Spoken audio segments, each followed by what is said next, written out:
What to pack for Bali? Most of the things you will need in Bali are readily available on the island. You can easily purchase anything you need, in case you forget something at home. Bali is no longer a deserted island. There are plenty of local convenience stores, open 24/7, such as Circle K, M-Mart and others, where you will likely find all that you need. Of course, in these shops things will be a little bit more expensive than in big supermarkets, sometimes more than 50%. But this shop's placed everywhere, especially in Kuta. For a supermarket you must get for several miles. All cosmetics and especially sun lotions sells around everywhere, and especially cosmetics with zinc for surfers sell in many places, for examples, in many surf schools.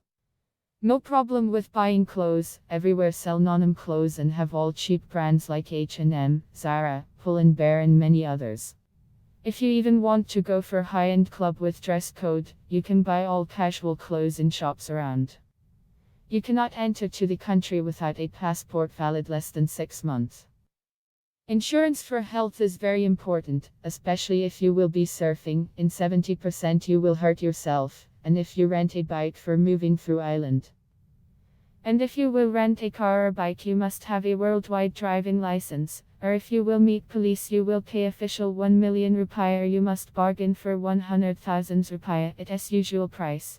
Take your bank cards on Bali Island, you don't need to have cash on arrive. At the airport a lot of ATM where you can get the money for local cash. Attention, try don't use your card in the shops and everywhere, try to pay cash, get cash at ATM. Take all electronic devices what you need, on the Bali Island buy it will be not so convenient. If you need some medicine, most of it can buy on the Bali Island, don't need to bring it. Remember, purchasing what you need on a trip after arrival helps the local economy.